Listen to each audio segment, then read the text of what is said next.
ইতিহাসের পাতা ঘাটতে গিয়ে নেইমারের ইতিহাস দেখলে আপনি আঁতকে উঠবেন। ফুটবল ইতিহাসে সেরা কামব্যাকের গল্পটি এই মহানায়কের নামেই লেখা আছে। শেষ 5 মিনিটে দুর্ধর্ষ 3 গোলে অবদান রেখে সে বুঝিয়ে দিয়েছিল ফুটবল তার পায়ের জাদু। সেদিন অবাক হয়েছিল মাঠে থাকা হাজার হাজার দর্শক, কোচ, এমনকি সতীর্থ লিওনেল মেসিও। সবাই অবাক হয়ে তাকিয়েছিলেন ব্রাজিলিয়ান এই সুপারস্টারের দিকে। কি হয়েছিল সেদিন? 5 মিনিটে নেইমার কি করেছিল? কেনই বা এই সময়টাকে বলা হয়ে থাকে ইতিহাসের সেরা কামব্যাক? চলুন বিস্তারিত দেখি। উয়েফা চ্যাম্পিয়ন্স লিগের রাউন্ড 16 কোয়ার্টার ফাইনালের লক্ষ্যে মাঠে নেমেছিল পিএসজি বনাম বার্সেলোনা। নেইমার, মেসি, সুয়ারেজের মতো ভাগা ভাগা তারকা থাকতেও প্রথম লেগে পিএসজি 4-0 ব্যবধানে হারিয়েছিল বার্সাকে। অর্থাৎ দ্বিতীয় লেগে বার্সাকে ম্যাচ জিতে করতে হবে 5টি গোল। সবাই হাল ছেড়ে দিয়েছিল। স্বাভাবিকভাবে এমন ব্যবধানে ম্যাচ জিতা সত্যিই অসম্ভব, কিন্তু সেদিন ব্রাজিলের এক নায়ক বলেছিল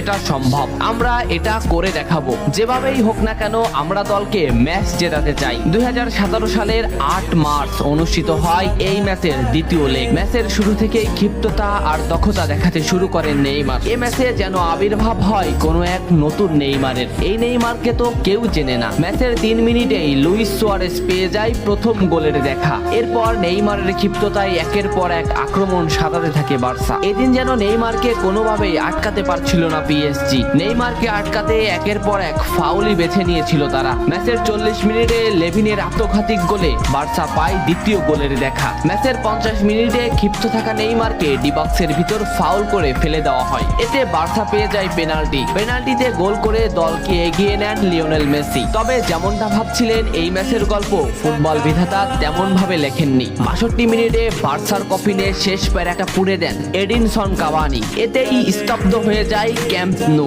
আশা ছেড়ে দেন বার্সা কোচ লুইস এনরিক। শুধু কি তাই, স্তব্ধ হয়ে যান লিওনেল মেসিও। তবে সেদিন একজন দমে যায়নি। নামটা কি কমেন্ট করে জানান। বার্সা গোল হজমের পর লিওনেল মেসি ম্যাচের সম্পূর্ণ দায়িত্ব দেন নেইমারের উপর। আবারও শুরু হলো খেলা। ডি বক্সের বাইরে নেইমারকে ফাউল করে ডি মারিয়া। এই পজিশনে 88 মিনিটে বার্সা একটা ফ্রি কিক পায়। তবে এই ফ্রি কিকের দায়িত্ব নেইমারের কাছে বুঝিয়ে দেন মেসি। শট করেন নেইমার এবং করেন অসাধারণ গোল। এই ফ্রি কিকটা বার্সার ইতিহাসের সেরা ফ্রি কিকের একটি হয়ে রয়েছে। এর 2 মিনিট পর সুয়ারেজকে আঘাত করে পেনাল্টি পায় বার্সা। পেনাল্টি নিতে আসেন নেইমার জুনিয়র। সেদিন বার্সা নেইমারের উপরই আস্থা খুঁজে পেয়েছিল। পেনাল্টিতে অসাধারণ গোল করেন নেইমার। এমন পরিস্থিতিতেও 5 গোল করে ম্যাচ সমতা এনেছে বার্সা। এর কিছু সময়ের পরে চলে আসে সেই মাহিন রক্ষণ। ম্যাচের এই মোমেন্টটা লক্ষ্য করুন। ডি বক্সের কিছুটা সামনে নেইমারের পায়ে বল। নেইমারকে আটকাতে গেল প্রতিপক্ষের একটি খেলোয়াড়, কিন্তু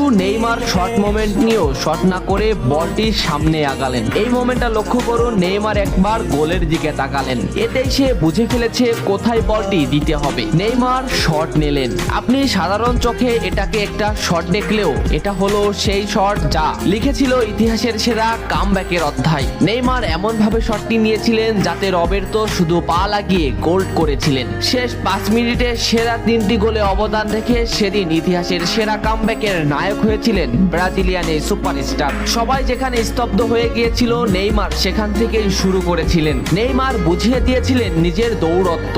ইতিহাসের সেরা কামব্যাকটা বার্সা নেইমারকেই উৎসর্গ করেছিল। এ ম্যাচে নেইমারের পারফরমেন্স ছিল আকাশচুম্বী। মাঠে থাকা দর্শকরা শুধু নেইমারের দিকেই তাকিয়েছিলেন। নেইমার এমনই, যখন জ্বলে ওঠে তখন সব পুড়িয়ে দেয়, সব তছনছ করে ফেলে। ইতিহাসের সেরা কামব্যাকের নায়ক সেদিন পিএসজি কে হারিয়ে বার্সার সমর্থক